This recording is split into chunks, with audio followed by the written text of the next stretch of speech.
Welcome जी, आप देख रहे हैं चैंपियंस ट्रॉफी हंगामा। दिस इज योर होस्ट इस्मा असलम। हमें ज्वाइन किया है टू क्रिकेटिंग लेजेंड्स ने। हमारे साथ स्टूडियो में मौजूद हैं इंजमामुल हक और हमें स्काइप से वी आर लिंक ज्वाइन करेंगे सकलैन मुश्ताक। हमें बात करनी है आज ग्रुप बी का जो पहला मैच खेला गया नेशनल स्टेडियम कराची में, south Africa versus Afghanistan. South Africa ने ये मैच कन्विंसिंगली जीता है, 107 रन से ये मैच जीता है। बहुत खुश होगी साउथ अफ्रीका की टीम क्योंकि उन्होंने इस चैंपियंस ट्रॉफी में आगाज़ बहुत ही अच्छा किया है। इस तरह का आगाज़ ही चाह रहे होंगे क्योंकि आगे जो मैचेस हैं उनके वो स्ट्रॉन्ग ओपोनेंट होने वाले हैं। ऑस्ट्रेलिया के साथ उनको मैच खेलना है, फिर उनको इंग्लैंड के साथ मैच खेलना है। तो आज के मैच पे बात करेंगे हम। इंजी भाई, काफ़ी कन्विंसिंग विन मिली है, ऐसी ही जीत चाह रहे होंगे साउथ अफ्रीका? अच्छा, मुझे ऐसा लग रहा है कि जो बाद में बैटिंग कर रहे हैं वो मुश्किल हो रही है बहुत ज़्यादा, कि आज 100 रन से हार गए हैं, कल पाकिस्तान 60 रन से इसी पिच पे हार गया था जी। और पहली इनिंग्स में स्कोर सेंचुरियों पे सेंचुरियाँ बन रही हैं।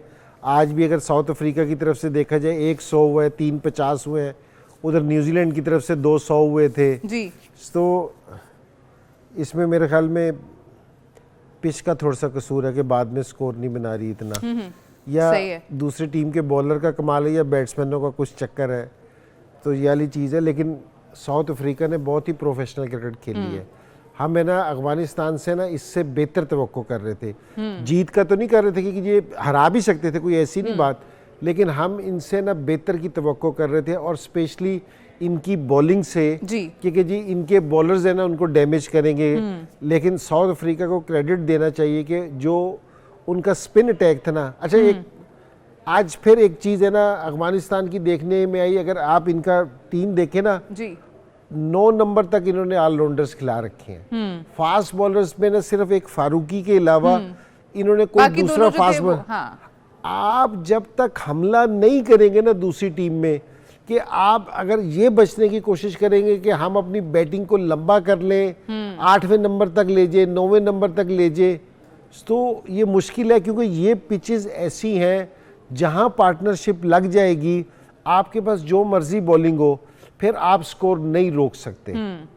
ठीक है ना, कि तेज आउटफील्ड है, तेज सारी चीजें, तो ये वाली चीज लग रही है कि दूसरी टीम में जो जीत रही है ना, अगर आप उनको देखें वो प्रॉपर अपने 5 बॉलर्स के साथ खेलती हैं, बेशक वो स्पिनर्स हो या फास्ट बॉलर की शक्ल में हो, वो फिर पूरा हमला करते हैं। और अभी यहाँ जिस तरह अगर इनकी टीम का देखा जाए, अगर इन्होंने ये नबी भी ऑलराउंडर है, गुलबदीन भी ऑलराउंडर है, उमर जई भी ऑलराउंडर है, तो बस राशिद खान भी ऑलराउंडर, एक फारूकी बेचारा बच गया था, नूर और फारूकी की जी, वो उनके नाम के सामने नहीं लिखा हुआ था।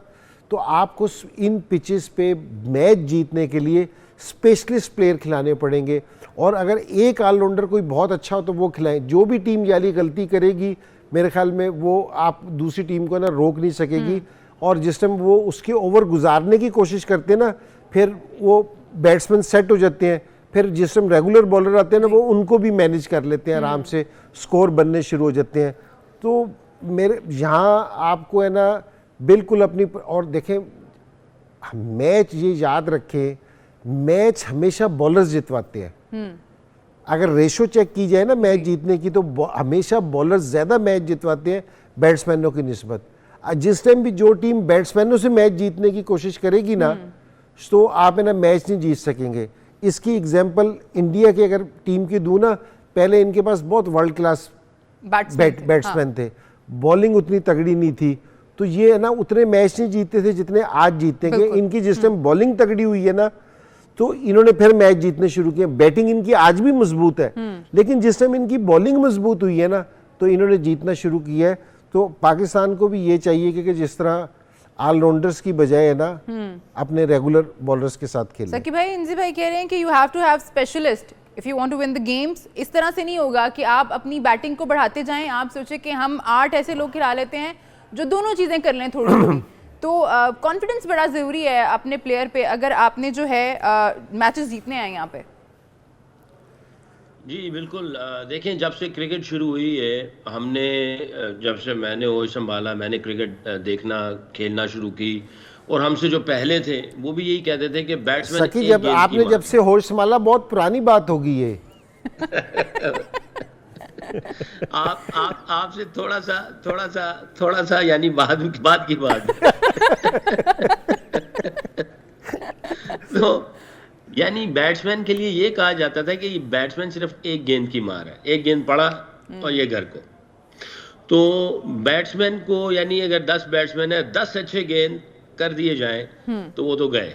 अब वो 10 अच्छे गेंद यानी एक गेंद की मार है, और बॉलर्स के पास कितनी ज़्यादा अपॉर्चुनिटीज़ होती हैं, और बैट्समैन के पास अगर हल्की सी खता की, गलती की, और उसके आउट होने के चांसेस कितने ज़्यादा हैं। LBW है, बोल्ड है, स्लिप में है, रन आउट हो सकता है, कैच आउट होता है, बहुत सारी ऑप्शंस होती हैं आउट होने की। तो जो इंजी भाई कह रहे हैं ना कि बॉलर्स जो है मैच जितवाते हैं, ऐसा ही है। बॉलर्स आपके अगर अच्छे होंगे और आपके 5 प्योर बॉलर होंगे जिनको आउट करना आता होगा, तो आपके पास 300 डिलीवरीज में से आपने 10 गेंद ऐसे रखने हैं जिसकी वजह से आपने बैट्समैनों को आउट करना है। अगर एक बैट्समैन की वैल्यू 50 वाली है और आपने आते ही उसको आउट कर लिया, तो आपने 50 रन की जो वैल्यू है या 100 वाला जो खिलाड़ी उसको आउट कर दिया, तो एक विकेट 100 रन के बराबर है। आप एक गेम चेंजर को आउट कर दें, पूरा मैच का पासा पलट सकते हैं। तो बॉलर्स ही गेम को साइड पे रखते हैं, जो इंजी भाई बार बार बात कर रहे हैं। अब आप ये देख लें, इंडिया की टीम है तो अगर उनके 3 बैट्समैन ऐसे हैं, फर्ज किया शुभमन गिल बड़ी फॉर्म में है, विराट कोहली की विकेट बहुत बड़ी है, रोहित शर्मा है, ये तीन जो है पूरी टीम के बराबर है अगर देखा जाए। बाकी तो बीच में इनके अराउंड चलेंगे ना।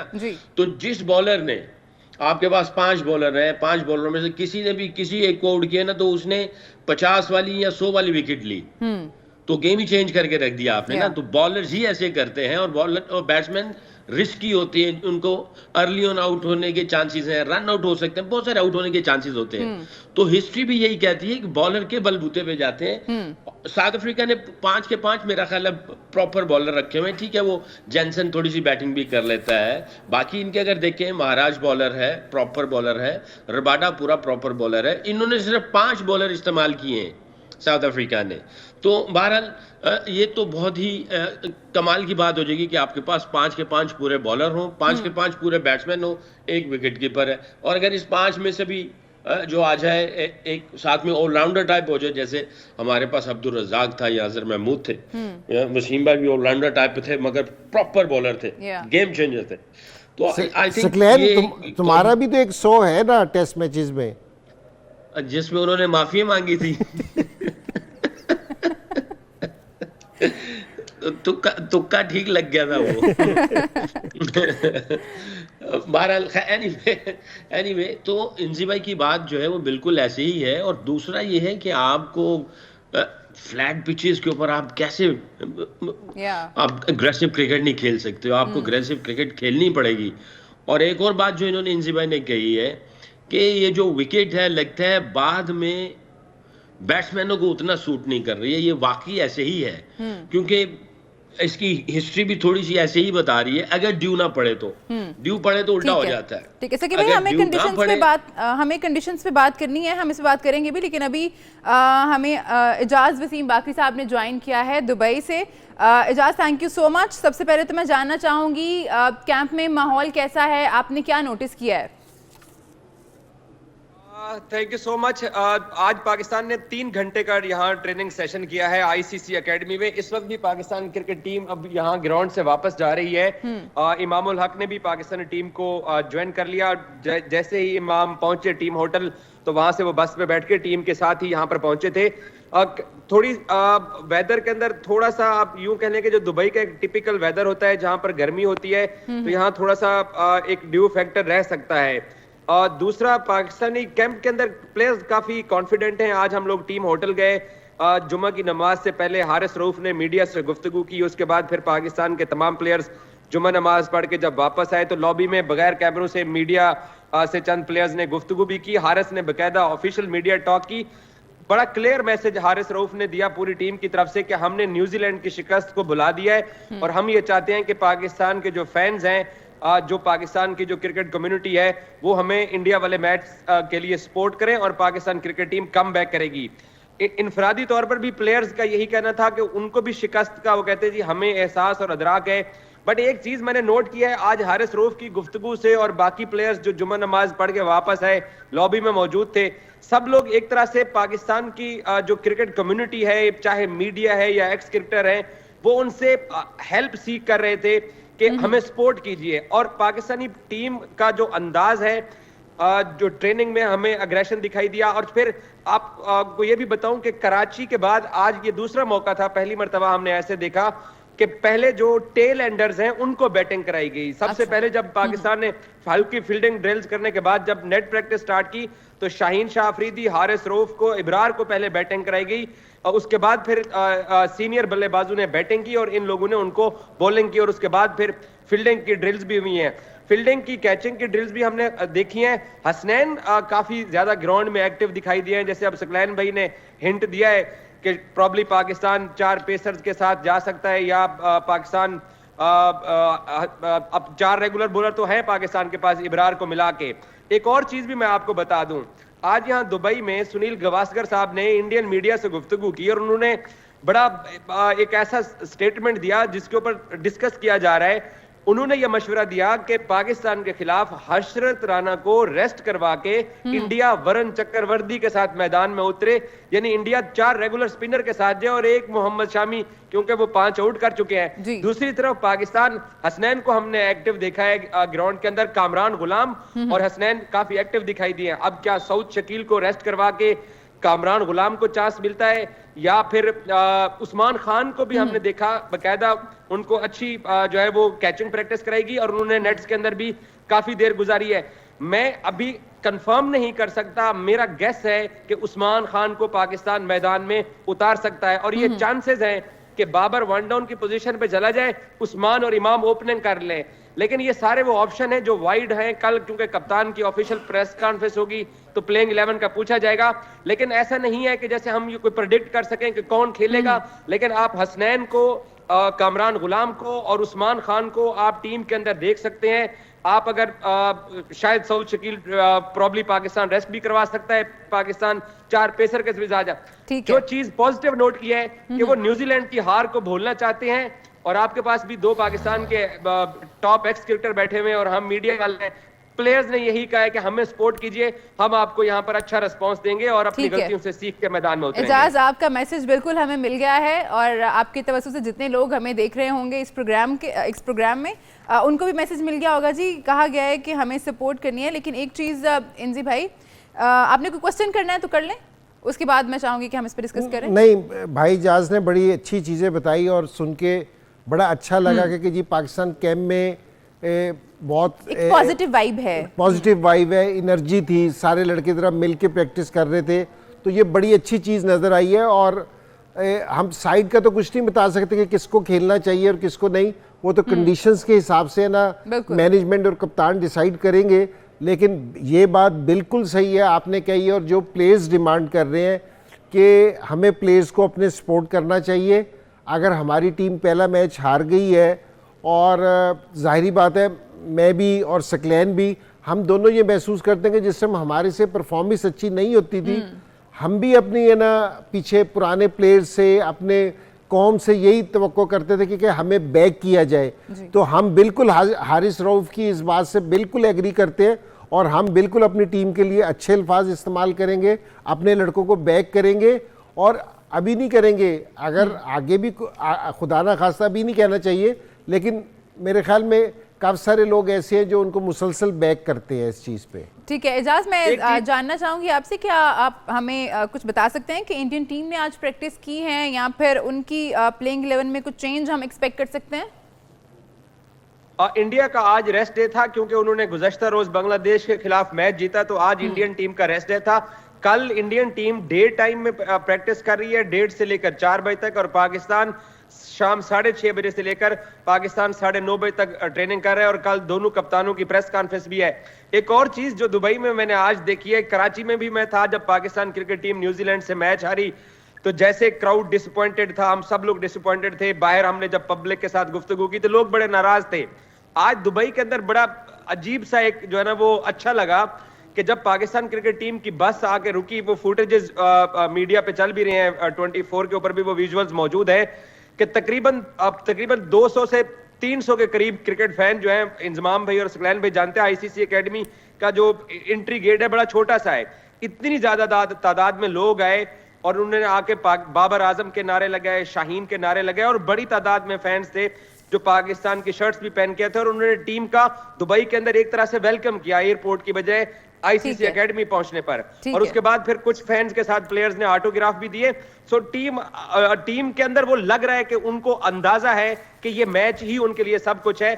एक और चीज मैं आपको बता दूं, अगर ये मैच पाकिस्तान खुदा ना खास्ता लूज कर जाए तो बहुत सारे क्रिकेटर्स का जो टीम के अंदर न्यूजीलैंड का जो अगला टूर है 2 हफ्ते बाद, वो नहीं हो सकता। और अगर आपने इंडिया को यह मैच हरा दिया तो विराट कोहली और रोहित शर्मा का भी वनडे करियर खत्म हो सकता है। ये बहुत बड़ा मैच है दोनों साइडों के लिए। ठीक है जी, thank you so much Ejaz, आपका प्रोग्राम में हमारा साथ देने का। अभी एजाज वसीम बाकी साहब ने हमें ज्वाइन किया था और वो बता रहे थे कि पाकिस्तान क्रिकेट टीम ने आज दुबई इंटरनेशनल स्टेडियम में प्रैक्टिस की है और कल भी उनकी प्रैक्टिस है, लेकिन टाइम जो है उससे थोड़ा सा हमें लग रहा है कि इस पे सवाल उठने चाहिए। हमारा इवेंट है, हमारा टूर्नामेंट है, लेकिन प्रैक्टिस की जो टाइमिंग है ना वो कंसिस्टेंटली आप एक टीम को रात की दे रहे हैं और एक टीम को सुबह की दे रहे हैं। सकी भाई, इससे फ़र्क पड़ता है क्या कि आपकी टीम जो है वो रात को प्रैक्टिस कर रही है और जो ओपोनेंट टीम है वो दिन में प्रैक्टिस कर रही है?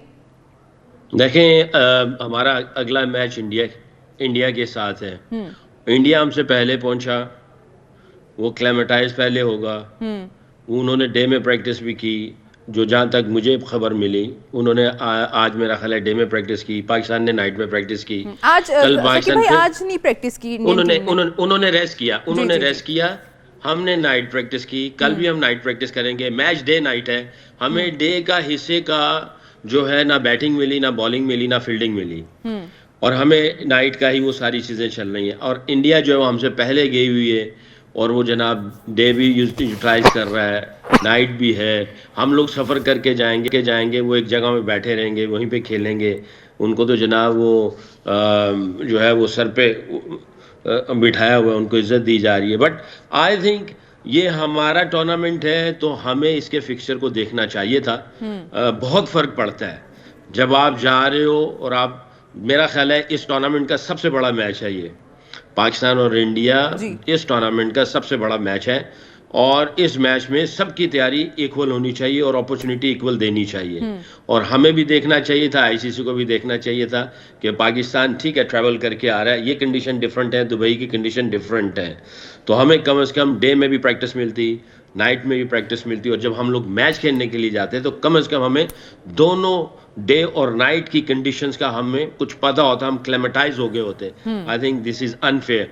और ये पिछली दफ़ा भी ऐसे ही किया था जब 2022 वर्ल्ड कप हुआ था। मैं उस वक्त हेड कोच था, मेलबर्न में पाकिस्तान वर्सेस इंडिया मैच था, हमें इन्होंने नाइट प्रैक्टिस ही नहीं दी, यानी नाइट में बैटिंग ना बॉलिंग कुछ भी नहीं, और हमें सारे डे प्रैक्टिस दिए गए। और उस वक्त मैंने आईसीसी को भी फ़ोन किया, मेरी ठीक ठाक उनके साथ गर्मा गर्मी हुई। मैंने उनको कहा आप इस तरह अनफेयर क्यों कर रहे हैं? कह रहे हैं हमारे पास जो रोटा बनाया हुआ है, जो सिस्टम बनाया हुआ है, उसमें आपकी बारी इस मरतबा नहीं आगे आएगी। और इंडिया को इन्होंने डे में भी प्रैक्टिस दी, नाइट में भी प्रैक्टिस दी। हमें मैच से एक दिन पहले इन्होंने कहा सुबह आप आएंगे, आप बैटिंग और बॉलिंग करेंगे, फिर आप होटल चले जाएंगे, शाम को आएंगे, शाम को आप सिर्फ अंडरलाइट्स फील्डिंग करेंगे और फिर आप वापस चले जाएंगे और अगले दिन मैच खेलेंगे। तो मैंने इनको फिर आईसीसी को कहा, मैंने कहा ये अनफेयर है, हम 2 दफ़ा आए, इंडिया एक ही दफ़ा आए, और वो तब आए जब डे और नाइट दोनों को इस्तेमाल कर लें। और पिछले कई दिनों से ये एक ही जगह में बैठे हुए और हम चल के इधर आए। बहरहाल ये मैंने अपनी रिपोर्ट में भी लिखा, आईसीसी को फ़ोन भी किया, बट आज तक इस तरह की ट्रीटमेंट पाकिस्तान को नहीं मिलती। It's unfair. इक्वल अपॉर्चुनिटी देनी चाहिए हर किसी को। जी भाई, कितना फ़र्क पड़ता है इन सारी चीज़ों से? सकी भाई कह रहे हैं कि आप एक टीम को इक्वल अपॉर्चुनिटी ही नहीं दे रहे, तो फिर आप कैसे उनसे एक्सपेक्ट कर सकते हैं कि आप जो है इक्वल उनको कंसिडर करें जब वो मैच के दिन पे हैं? नहीं, बिल्कुल सही है। और देखो ये सारी टीमों का राइट है, अगर बेशक इंडिया भी हो, कि अगर उन्होंने भी 2 दिन अगर प्रैक्टिस करनी है तो उनको भी एक दिन दिन में दें, एक दिन रात को दें।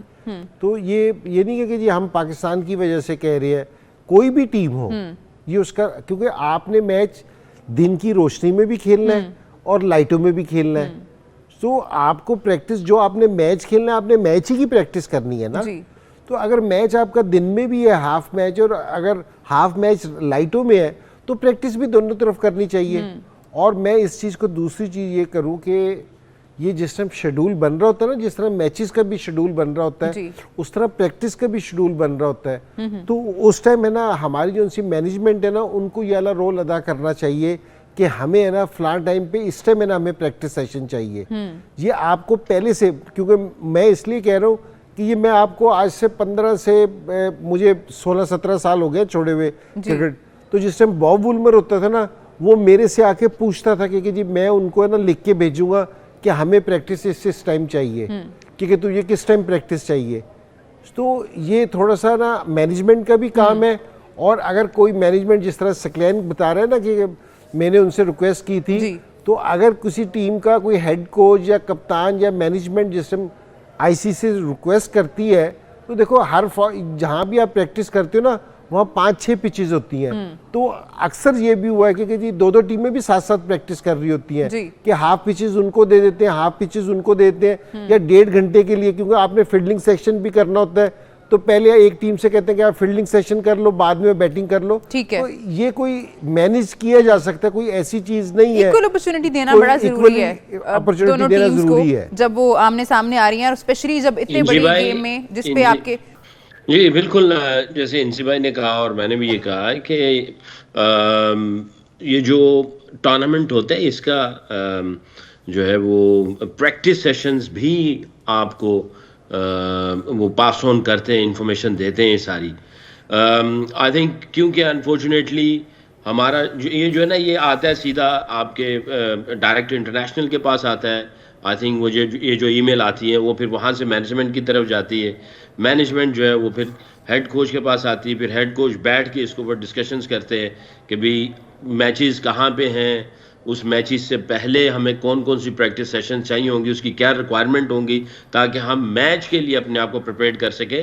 तो 2022 जो वर्ल्ड कप था जो ऑस्ट्रेलिया में हुआ, जिसमें मैं हेड कोच था, तो मुझे आप यकीन करें कि जब हम लोग वहाँ पहुँच गए, मेलबर्न में पहुँचे, तो 3 दिन पहले जाके ये सारी इन्फॉर्मेशन मिल रही थी। और मैं सर पकड़ के बैठ गया, मैंने कहा ये हो क्या रहा है, और आईसीसी इतना लेट इन्फॉर्मेशन क्यों दे रही है? अगर दे भी रही है तो हमारी तरफ से क्यों इतनी देर हुई? हमें इसके ऊपर पहले से डिस्कशंस कर लेना चाहिए था। हमें पता होना चाहिए था कि भाई हमारे प्रैक्टिस सेशंस किसके साथ हैं और मैच कहाँ पे हैं, उसमें क्या वो उससे मैच खा रहे हैं, हमारी जो प्रैक्टिस होगी वो मैच से रिलेटेड होगी कि नहीं होगी। अभी भी देख लें, आई डोंट नो कि पिछली सीरीज़ में हमारे मैनेजर साहब कौन थे, इसमें कौन मैनेजर हैं और हेड कोच इंटरम है। तो जैसे हम पहले से बातें करते चले आ रहे हैं ना कि प्रेपरेशन सिर्फ ये नहीं कि खिलाड़ियों की प्रेपरेशन हो रही है, इवन हर ट्रेनिंग सेशन की प्रैक्टिस हो रही है, हर ट्रेनिंग सेशन की प्रिपरेशन हो रही है। आपने हर लिहाज से प्रिपेयर करना है अपने आप को। और यहाँ पे आईसीसी है या कोई और बोर्ड है, ये पाकिस्तान को बहुत हल्का ले जाते हैं, ये बिल्कुल पाकिस्तान को इग्नोर कर देते हैं। मैं बड़े कन्विक्शन के साथ ये बात कर रहा हूँ, और मैं उस वक्त चीखा आईसीसी के साथ भी, उनको मैंने कहा, और मैंने कहा मुझे सारा फिक्सचर बताएं किसकी कहाँ कहाँ प्रैक्टिस है। मुझे वो फिक्सचर नहीं दिया गया, और उन्होंने कहा जी आगे जाके रोटेट कर दिया जाएगा, क्योंकि हम हर किसी को नाइट प्रैक्टिस नहीं दे सकते, मगर हमें नहीं मिली थी। और ये देख ले, ये हमारा अपना टूर्नामेंट है, और इस टूर्नामेंट में हमें दोनों नाइट दे दिया गया है। अभी देखिए, अभी गवास्कर साहब का, एजाज साहब ने ये कहा जी, गवास्कर साहब ने कहा जी एक और स्पिनर बीच में डाल दो और फास्ट बॉलर को कम कर दो, और उन्होंने बयान दिया है। क्या गवास्कर साहब जो कह रहे हैं, मैं उनकी बहुत इज्जत करता हूँ, क्या पिचेस इनके अपने कंट्रोल में है, बीसीसीआई के कंट्रोल में है कि वो पिच ऐसी बना दें कि जिसमें 4 स्पिनर डाल दें और एक उसको निकाल दें? यू नेवर नो, हो सकता है ये ऐसे कर सकें। मुझे मैं सही कह रहा हूँ कि इनका इतना इन्फ्लुएंस है बीसीसीआई का, ये कर सकते हैं ऐसे, ये और यू नेवर नो, ये 4 स्पिनर बीच में डाल दें। और पिछली दफा जब हम लोग गए थे T20 वर्ल्ड कप खेलने के लिए और एशिया कप खेलने के लिए, इनके 4 फास्ट बॉलर होते थे और 1 स्पिनर होता था जी। तो ये कुछ भी हो सकता है, कुछ भी हो सकता है। You should be prepared for that. Pakistan को they should be prepared for that. कुछ पता नहीं है कि पाकिस्तान के खिलाफ कौन सी स्ट्रिप मिलेगी इनको। अब हम इन सब चीज़ों पे बात कर ही रहे हैं। एनजी भाई, हमने देखा चैंपियंस ट्रॉफी के शुरू होने से पहले भी बहुत से कहना चाहिए कि रोड़े अटकाए गए। अच्छा जी, हमें अपनी शर्ट पे पाकिस्तान नहीं लिखना है। फिर हमने कल देखा कि लोगों का भी इशू आया, उसमें भी पाकिस्तान जो मिसिंग था। उसके बाद बहुत से मसाइल, सिक्योरिटी इशू और बहुत सारी चीज़ों को जो है वजह बना के कहा गया कि इस टूर्नामेंट को शिफ्ट कर देना चाहिए। अब जब फाइनली टूर्नामेंट जो है शुरू हो गया है और बखैर आफियत चल रहा है, सब टीम्स यहाँ पे मौजूद हैं, तो अब एक और चीज़ जो है वो हम देख रहे हैं कि सोशल मीडिया पे इस चीज़ की शायद कैंपेन शुरू कर दी गई है कि क्योंकि स्टेडियम भरे नहीं हुए हैं, इस चीज़ का इल्ज़ाम लगाया जा रहा है कि लोग शायद इंटरेस्टेड नहीं हैं, तो अभी भी जो है आईसीसी इवेंट को अब शिफ्ट कर दें, दुबई प्रॉपरली शिफ्ट कर दें, सारे का सारा शिफ्ट कर दें। नहीं, ये असल में ना आईसीसी को ना नोटिस लेना चाहिए कि ये वो असल में कहे तो वो हमारी मोहब्बत में रहे हैं, लेकिन आईसीसी पे इल्ज़ाम आ रहा है। आईसीसी को ये कहना चाहिए, आईसीसी को इस चीज़ का करना चाहिए कि सारे जितने भी ये क्रिकेट कंट्रीज़ हैं, बोर्ड है, ये सारे आईसीसी के अंडर है, क्योंकि ये आईसीसी से अच्छा, और इसका एक काउंटर नैरेटिव भी है इंजी भाई, ये हमने ट्वीट्स देखी थी, लेकिन आपने जो कल हमने मैच विटनेस किया इंडिया वर्सेस बांग्लादेश, उसमें हमने देखा कि दुबई स्टेडियम भी जो था वो खाली था बिल्कुल। तो काउंटर नैरेटिव एक पाकिस्तान की तरफ से ये भी आया है कि आप जो है, बल्कि इंडिया के भी कुछ फैंस जो हैं जिन्होंने सोशल मीडिया पे ये बात शुरू की है कि फिर तो उल्टा होना चाहिए कि आप दुबई के जो मैचेस हैं वो भी पाकिस्तान में शिफ्ट कर दें, क्योंकि यहाँ पे तो लोग आ रहे हैं। हमने जो मैच विटनेस किया इंडिया वर्सेस बांग्लादेश, उसमें तो लोग आए ही नहीं बिल्कुल। नहीं, देखिए लोग है ना, ये इसको इस तरह देखने नहीं चाहिए कि जी लोग आ रहे हैं या नहीं आ रहे। एक शोर है, एक सारी चीज़ें हुई है कि जी टूर्नामेंट बहुत अच्छा जा रहा है, कि जी लोगों को देखने में आ रहा है कि जी प्लेयर्स एंजॉय कर रहे हैं। तो ये इसी तरह की है ना बातें ना, ये होती रहेंगी जब तक टूर्नामेंट चलता रहेगा, कुछ ना कुछ होता चलता रहेगा। तो मेरे ख्याल में इस तरह की बातों पे अपना एनर्जी वेस्ट नहीं करनी चाहिए, अपने कान इस तरफ नहीं लगाने चाहिए। तो मेरे ख्याल में कि जी अगर पाकिस्तान में ये हो रहा है, हम यहाँ पाकिस्तान में मौजूद हैं, और मेरे ख्याल में जिस तरह आप सड़कें देख रहे हैं या जोशो खरोश देख रहे हैं लोगों का कि जो जा रहे हैं, तो वो बड़ा ज़बरदस्त है, ठीक है, और बहुत अच्छा हो रहा है। तो मेरे ख्याल में इस तरह के लोग ये ज़रा थोड़ा सा कहते हैं ना कि जिस टाइम आपकी कोई मुखालिफ हो तो आपको ऊंचा उड़ने के लिए करते हैं, तो ये और भी हमारा बेहतर काम होगा। इन चीज़ों पे कान नहीं, हमें इस तरह ज़्यादा ध्यान नहीं देना चाहिए। ठीक है, भाई ने क्या है कि इन चीज़ों की फिक्र ही नहीं करनी है हमें। सकी भाई, ये चीज़ें तो होती रहेंगी जब तक ये टूर्नामेंट चल रहा है और जब तक हमारी राइवलरी है। फिर राइवलरी का मज़ा ही क्या अगर ये सब चीज़ें ना हो टूर्नामेंट के बीच में, फिर शायद वो जोश जज्बा भी कम पड़ जाता है अगर इस तरह के छोटे छोटे चुटकुले जो हैं वो ना छोड़े जाएँ दोनों तरफ से। अब मैं चाहूँगी कि हम थोड़ा वापस आ जाएँ जो आज मैच खेला गया, अफगानिस्तान वर्सेज साउथ अफ्रीका। तीसरा मैच था ये इस आईसीसी चैंपियंस ट्रॉफी का, जो कि खेला गया नेशनल स्टेडियम कराची में, और साउथ अफ्रीका ने ये मैच 107 रन से जीता। हम ये बात कर रहे थे, इंजी भाई ने भी ये बात शुरू की थी सकी भाई, कि हम देख रहे हैं कराची में ये हो रहा है कि जो टीम पहले बैटिंग कर रही है उनको शायद हेल्प मिल रही है, बिकॉज अगर आज का हम स्कोर कार्ड भी देखें तो 1 सेंचुरी हमें देखने को मिलती है साउथ अफ्रीकन बैटर की जानिब से, और 3 50s भी हैं। और ऐसा ही हमने विटनेस किया था जब पाकिस्तान वर्सेस न्यूजीलैंड गेम हमने देखी थी, तब भी 2 सेंचुरीज आई थी न्यूजीलैंड की जानिब से। बिल्कुल, आई थिंक पहले जो है बैटिंग करने वाले को काफ़ी आसानी मिल रही है, और बड़ा अच्छा गेंद जो है वो बल्ले पे आ भी रहा है। और हालांकि इनका जो स्पिन अटैक है वो बड़ा अच्छा है। राशिद खान जो है वो वर्ल्ड रेनाउंड बॉलर है, बड़ा उसका एक नाम बन चुका है जितनी उसकी परफॉर्मेंसेस चल रही हैं वाइड बॉल के अंदर। और नूर मोहम्मद जो इनका यंग लड़का है उसकी बड़ी अच्छी परफॉर्मेंसेस हैं। बाकी इनकी बॉलिंग अटैक में वो 2 ऊपर वाले जो फरूकी और अजमत, खैर ये जो 2 स्पिनर्स थे इनको बड़े अच्छे तरीके से इन्होंने टैकल किया। आई थिंक पिच अच्छा खेल रही थी, इसमें कोई शक नहीं है। बाद में अगर ड्यू नहीं पड़ती है तो थोड़ा सा मुश्किल हो जाता है, और ये पास में भी ऐसा ही रहा है कि बाद में चेस करने में थोड़ा सा मुश्किल पेश आती है। अंडरलाइट्स में गेंद या थोड़ा सा और ज़्यादा मूव होता है या गेंद थोड़ा सा ज़्यादा ग्रिप कर जाता है, कुछ इस तरह सा महसूस हुआ है। ड्यू पड़े तो फिर तो गेम जो है ना वो बिल्कुल ही डिफरेंट हो जाती है। But I think south Africa ने जिस अंदाज से क्रिकेट खेली, उन्होंने एक स्टेटमेंट दी है दूसरी टीमों को भी, और उन्होंने बताया कि भाई हम लोग यहाँ पे बहुत तगड़ी क्रिकेट खेलने के लिए आए हैं, और बड़ी दफ़ा ये राउंड के मैचेस में बहुत आउटस्टैंडिंग किस्म की क्रिकेट खेलते हैं। मेरी वैसे दिल से जो है ना पाकिस्तान के बाद अगर आप मुझसे पूछेंगी, दिल से मेरी दुआ है अगर पाकिस्तान अल्लाह ना करे पाकिस्तान के साथ कुछ 19-20 होता है, तो मेरी दिल से दुआ है कि साउथ अफ्रीका को ये चैंपियंस ट्रॉफी उठानी चाहिए। आई डोंट नो, ये दिल से है मेरे, दिल से इनके लिए दुआ निकलती है मेरी। अफगानिस्तान वर्सेस साउथ अफ्रीका आज का चैंपियंस ट्रॉफी का तीसरा मैच जो खेला गया नेशनल स्टेडियम कराची में। मैच के अख्ताम पे जब टेमा बबू आए थे तो उन्होंने एक बात कही, मैं भी चाह रही थी कि हम उससे बात करें। उनका कहना था कि हमारा अगला जो मैच है ऑस्ट्रेलिया के खिलाफ, जो कि उनको रावलपिंडी में खेलना है, तो उसके लिए हमारा मोरल काफ़ी हाई होगा, बिकॉज हमने देखा है ऑस्ट्रेलिया एक जो है स्ट्रॉन्ग ओपोनेंट है और साउथ अफ्रीका को हम देखते हैं कि वो हमेशा जो है ना लड़खड़ा से जाते हैं। पहला तो अच्छा कर जाते हैं ओपोनेंट, आगाज अच्छा कर जाते हैं, लेकिन उस तरह से आगे अच्छा नहीं कर पाते हैं। नहीं, सही कहा है कि जो जीती हुई टीम है, अच्छा परफॉर्मेंस किया है, बड़े मार्जिन से जीते हैं, तो जाहिर है कॉन्फिडेंस लेवल हाई होगा। लेकिन अभी वो ठीक है कि कॉन्फिडेंस के साथ दाखिल होंगे, लेकिन असल में देखना है कि ऑस्ट्रेलिया किस कॉन्फिडेंस के साथ दाखिल होता है। कि एक तो उनकी टीम नहीं है, कल पहला मैच है, कल पहला मैच है, टीम नहीं है जी। अगर ये नए लड़के कल अगर इंग्लैंड को हरा देते हैं, क्योंकि इंग्लैंड कल के मैच में फेवरेट है जी, क्योंकि जी उनका एक्सपीरियंस ज्यादा है, इस टाइम बड़ी टीम है, क्योंकि उनके काफी सारे ठीक है 4-5, अगर वो जीत जाते हैं और अगर वो भी इसी कॉन्फिडेंस के साथ दाखिल हुए तो फिर एक कांटेदार मैच देखने को मिलेगा। सकी भाई, मैं चाहूंगी आप भी कुछ ऐड करें इसमें, लेकिन टाइम हमारे पास बहुत कम है। We have got 20 seconds. I think Klaasen भी मेरा ख्याल है इंजर्ड था, अगर वो आ जाता है तो साउथ अफ्रीका की टीम जो है ना काफी तगड़ी हो सकती है। ऑस्ट्रेलिया का देखना पड़ेगा इंग्लैंड के खिलाफ वो कैसा एग्जीक्यूट करते हैं और कौन सा कॉन्फिडेंस लेके जाते हैं। ठीक है सकी भाई, बहुत शुक्रिया आपका। इंजी भाई आपका बहुत शुक्रिया, आप लोगों का भी बहुत शुक्रिया प्रोग्राम में हमारा साथ देने का। आपसे हमारी मुलाकात होगी कल दोपहर 1 बजे। उस वक्त के लिए अपना बहुत ख्याल रखिए और देखते रहिए सिटी न्यूज नेटवर्क।